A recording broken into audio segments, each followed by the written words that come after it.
Okay, so hi guys. Today I am here with Jayla Kierra. How are you? Good. How are you? I'm good. So you are the founder and owner of A Black Dose of Reality and Jayla Kierra LLC, correct? That is correct. Yes. Yay! And we all have to congratulate Jayla because she just received her master's. Thank you. Thank you. How are Appreciate you it. celebrating? Working. Still working. I have a lot of different plans, a lot of different things I want to accomplish for both Black Dose and Jayla Kierra. Um, Mm-hmm. so I have a lot of stuff to do this summer, but I took a lot of time off from January to now. I took time off and went on vacation and focused solely on school. So That's good. That's good. That's exciting. So, my first question for you would be, what led you to pursue a degree in fashion textile technology and a minor in Africana studies? So with that, fashion was always in me. I always loved fashion. So that was just something that came naturally. As far as Africana studies, it was something I was always interested in. It was something that was always instilled in me through my grandma. She's very pro black and very cultured. And she had like instilled that in us as her grandkids. So I took a lot of courses, and by the time it was time to graduate, I just had enough credits. It ended up becoming a minor, but I was really good at the classes. I was always interested in it, and it wasn't something that was always taught in the school system. So by the time I got to college, it was really nice to find out different things and get a better, in depth understanding of where we come from and what's going on in our culture. Absolutely. What would you say has been the most interesting thing that you've learned between your major or your minor while you were in school? Um, I would say just how we're not always taken seriously Mm-hmm. as Black people, as African American people, specifically being a woman. People will try and undermine you and belittle you in a sense. Um, and when you pursue higher education, you kind of got to remind them, like, we're peers. um, I'm not doing this for nothing. So that was kind of one of the biggest things I learned. Okay. Um, what would you say has been the most eye-opening experience for you during your time in school?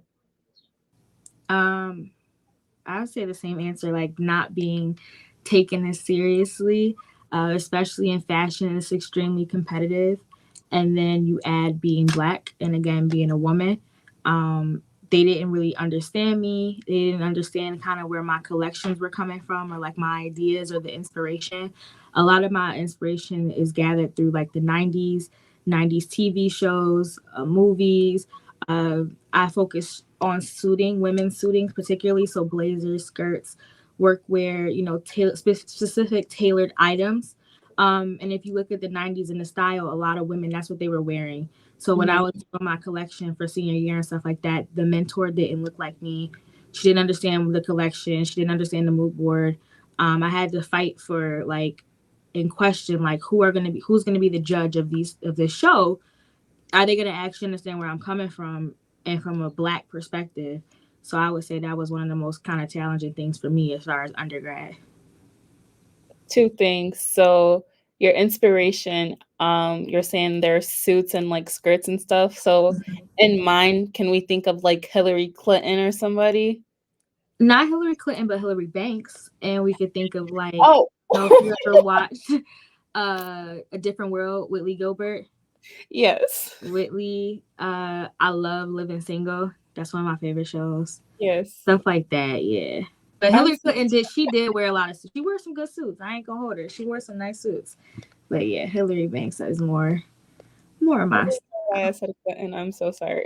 It's fine. It's election time. It's election That's time. what That's it is. why. So when it came to your senior project and stuff, do you feel like you obviously you had to work harder than your peers?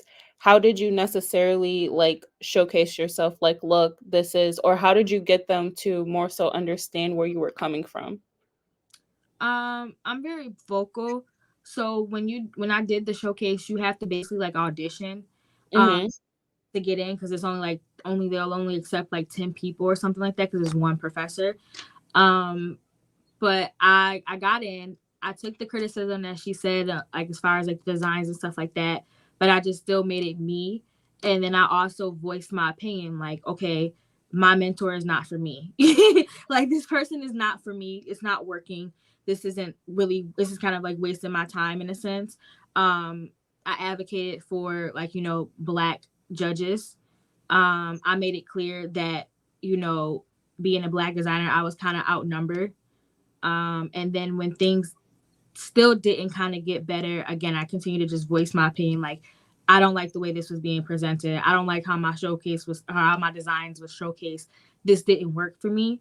Um, and I'm proud of that. I like that I stood up for myself. So, That's good.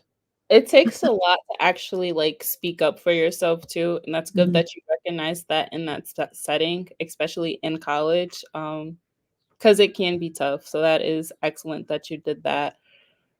Yeah, and I'm sure from journalism, like if you come on too strong, you're aggressive. If you say it nicely, then they still might walk all over you. So it's like a catch-22 for us in a sense, because you really can't win. Either you come real hard and you just accept they don't like you, or you play the game and they still might not like you. So It's kind of almost like anything that you do is never gonna be good enough or you're too good and it's yeah, I know. yeah. It's It's the unspoken it's rules not between. fun. Yeah, it's just it is. It's like it is what it is type of thing. You got to kind of pick and choose your battles. This was just a battle that I was willing to die on a hill for. Like, Yeah. So we're in 2024 right now. Do you feel like the fashion world still has growing to do when it comes to just like diversity and minorities and actually showing love and representation and understanding those people? I think yeah, I would say yes. I think we still have a lot of progress. I'm very big on black owned brands, so like Telfar, I have tons of like I love a good black owned bag, so I have a whole collection full of it. I think obviously the pandemic, you really saw a shift. I got to witness that shift of black owned businesses and support of black owned businesses. Obviously because of the events that took place in 2020, why we all know why there's a shift. Um, but there is still a lot of work to be done. Um, and I do think that black designers can be on display more, especially the amount of black celebrities and stuff that hit the red carpet. I think we should be wearing our own people um, Right. a lot more, but that's another conversation for another day. That stuff too, it's like it's a lot of politics behind that, so it's tricky to get into. It's a lot of politics. They probably would cancel me if I said what I needed to say. We'll talk, don't worry. So last summer you founded a Black Dose of Reality. Is there a meaning to the name? Yeah, it's literally kind of as it states, a black dose reality. I want to focus specifically on black and minority owned brands. Not to be like discriminate or nothing like that. I just feel like my calling and my path is for my culture, Mhm. and and I make it known. And you know, that's what I really want to focus on, is just giving us the tools and the techniques, because everybody doesn't get to go to college, especially being black. Especially the educational system that we come from in Niagara Falls, it's a little bit harder to branch out and go other places and get the experience to travel and do business with other people. And I've been blessed and fortunate enough to do that. And I've also had good examples to lead by with my mom. She's very well connected. She can, fundraise very well. She went to school for marketing and strategy. So I kind of had a step ahead. And if I could give that back to somebody, I think that's really important. Yes, I love the meaning behind that. That's wonderful. Thank you. So, you're welcome. In January, you held an original fashion showcase to launch your brand in Black Dose of Reality while also rebranding Jayla Kierra LLC. How was that experience? That was I personally liked my experience. And I think I liked it more because I got to control the narrative. Mm-hmm. Um, it was solely my idea. I didn't have to, run a bunch of ideas by a bunch of different people. Obviously, I had help. I had help from my sister Kita. She was my stylist, but she was a big inspiration to me growing up. So, I got to run stuff by her, but I got to make the final decisions. It wasn't based off of a grade. It wasn't based off of a GPA average. It wasn't based off of anything with school. This was just solely remotely me doing my own thing and creating my own opportunity, and also just networking and engaging with other people in the community, because I got stuff through sponsorships, through different businesses, a lot of minority owned, a lot of woman owned. I got to collaborate with other people. All of my graphics were done locally. All of my merchandise was sourced locally. So that was really fun, to be able to branch out. And it gave me a new perspective of trusting people. I could be a control freak, but I can't do everything. It's just not, especially putting on such a large event. You Mm-hmm. can't do everything. So I had to hire a graphic designer. I had to hire someone to do my logos. I had to hire someone to decorate. I had to hire someone to, help me style the clothes, or a photographer and stuff like that. Because it's easy to think we can do all these things. And content creation now, it makes it look easy, but there's so much work behind that. So when people see the content, they got to understand it's not just me. Yeah, you'll see me. So I made the clothes, I made the patterns and stuff, all that stuff. Yeah, I could take credit for, but all the other little details, I can't all take credit for that solely. So Teamwork makes the dream work. That is it my does. favorite saying. You definitely have to have a team to get to where you want to get to. Mm-hmm. Do you see yourself putting on like do you see yourself making that an annual thing? Yes, that is Yes. an annual thing. Well, it is going to be an annual thing, God willing. My campaign for my public relations project was based off of Jayla Kierra. So that's the foundation for Black Dose when I'm taking on other clients. Here's the example or the campaign I use for myself. Let's rework it and make it better for your business. So I gave pretty much judged myself based off the first show. Like, okay, this is what I want to do differently for next year, doing more press runs, doing more interviews, reaching out to a certain amount of sponsors, getting a certain amount of number, maybe cutting back on certain budgeting aspects. So, yes, it is going to be an annual thing. I am aiming for April of next year, and then there's more announcements to come. Okay, okay. We'll be on the lookout. How does the brand Jayla Kierra differ from a Black Dose of Reality? So yeah, kind of touched on it earlier. So like, Jayla Kierra is strictly like women's suiting and blazers and like coats and skirts and tailored pants. I'm not into like formal wear. Mhm. That's just not my specialty. So I don't specialize in like any form of fashion. My specialty is, I try to strictly do like jackets, blazers, workwear, specific tailored items, like classic items that you could wear again and reuse. Right now it is women's, but we will be branching off into men's. So Okay. stay tuned for that. But yes, and then Black Dose again is public relations. And for people that don't know, public relations is basically a person that helps you with your image. It helps you with public engagement. It helps you look good. It helps your brand look good. Another a good example, obviously, is like celebrities. You look at celebrities; they have a crisis team. They have public relations. They have a PR team. They help them get through certain quote unquote scandals. Now, that entertainment PR is not my specialty, but specifically just Black owned, various fields of art, that would be my specialty, is helping enhance those. Which I think is like a really good thing, especially with our generation. A lot of people are looking to, be some type of artist or entrepreneur or something Mhm. of that sort.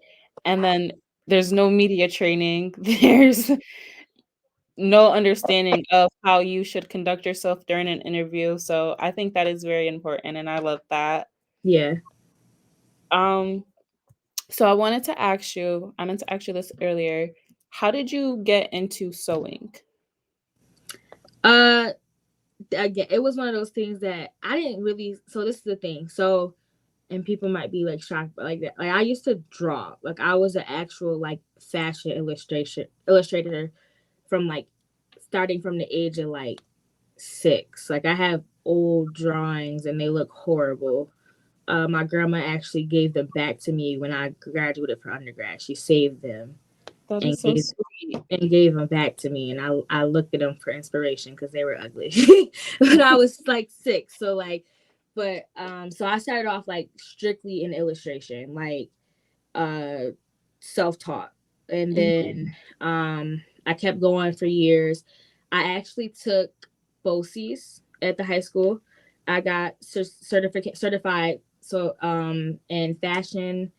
What was it? I got interior design and then apparel, textile production, and merchandising. That's what I graduated high school with on top of my diploma. So I did a senior collection in high school. I already knew the basics of sewing. My grandma, she sewed. I got a lot of inspiration from her. Her sister sewed. I had a fashion show from like my 10th birthday and like they sewed it for me. But like she taught me the basics of how to like thread the machine and like stuff like that. But I really got like started practicing and like taking it seriously when I went to BOCES um junior and senior year of high school, and I did a collection then, and then I got into Buff State, and then you have to take obviously the basic classes because you can start from scratch, like you can literally go there with no experience, but you start with the basics. But when it came to like my illustration classes and stuff like that, I was already good because I already had the tools. I gave it to myself. But I had a few, exam like time learning and stuff like that in high school, and then I just kept practicing obviously through college because you have to physically complete projects. So that's how I kind of just got started. So when I started very late, technically I started kind of late. So, but What's the proper age to start? I mean, if it was up to me, if I was serious, I would have started at like 10. Some kids Okay. start like some people like start, but some people do start late. Like I follow people on Instagram, they didn't start sewing until like the pandemic, like, and then they get good. Or you got people that just do it for a hobby. I mean, there's really no age range, but I knew I wanted to be a fashion designer for a long time. I just didn't take the sewing part as seriously Right. until later on. Yeah. What do you think has been your what is your favorite piece that you have sewn? I'm very hard on myself. I would say from this collection, I would say I have to say like this blue suit. Shout out to Mia. She was one of my models. She's dope. She's so fire. She wore this blue suit. I don't know if it's like back here, over there, somewhere in there. Um, and she killed it, and the suit is perfect. Like I was like, oh, this looks great. Like so, that's probably my favorite piece right now. Why are you hard on yourself? You should be very proud of yourself. Um, I'm proud of myself, but I'm just my biggest critic. Like I'm always thinking like, what could be better? What could be better? Like what could be done differently? I get that. Take it easy on yourself. I try, but I'm also just I like being a student. I love being like learning a new technique. So I like what I do. I love what I do. I'm proud of what I do, but I also like I almost feel like an athlete. Like I want to be the best. Right. So I just keep going till I figure out what's the best method. So what is the next thing you would like to teach yourself or next thing that you would like to learn? I low key want to pick up like crocheting, just Crocheting. like for fun right now. Like just like, oh, I want to crochet a skirt. Like see if I can crochet, but it's very time consuming. I was like, I don't know if I want to. Sewing is quick, can be quick, and like crocheting, you literally have to sit there for hours. So I would have thought it was the opposite. Like crocheting is the easy one and sewing is the time consuming one. sewing can be time consuming depending on what you're doing. I feel like I've learned so much during the process of like this fashion show of like creating suits that now I have like a standard pattern and I know how to like what part goes with what, and I can add and take away for what I need to. But crocheting, you physically have to do each loop and you have to create the actual fabric, like pretty much. So Gotcha. Yeah, but I would like to do that. I think I'm gonna do that in my old age. That sounds fun. So what do you feel that is the most critical part of public relations, and then what do you feel is the most rewarding part? The most critical part, I would say, like just your image, overall image. I don't think people realize how much that matters, Mhm. especially now in social media. Like, um, the older I get, the more strategic I am on my social media pages. And I don't know if people like, I'm not. You're. I might be online, but you're not gonna know I'm online. Or I'm very careful as to like what I'm posting the older I get. Not even for just like job purposes. I don't want to look back in like 5 years and be like, oh, why did I post it and it'd be cringy. And I want people to have an image of me. It's not necessarily caring about opinions.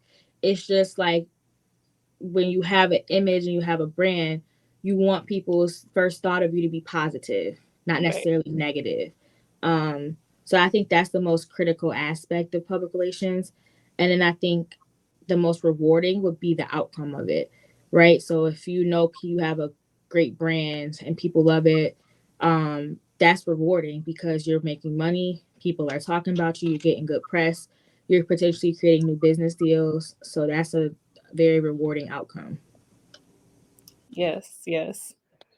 Um, Last question. So you are you done with going to school now? I'm done. I'm done. I don't So think there's anything else for me right now. Right now, I'm done. I'm gonna take a break. how did you balance being a student while also running a business? um, I put myself on a schedule. Mhm. So I'm still a 9 to 5 girly. Don't let people fool you. Don't let social media fool you. You got to make money to own a business. That's just a fact. So I still work, and I actually enjoy my 9 to 5 too. So I'm not, I don't complain. So I have a really good work life balance too with my 9 to 5. So that really helps. And like my team and like my boss is very supportive of my businesses. So if I need to take a day off to do something, like if I have the time and money and the PTO, she's like, okay, yeah, do what you got to do.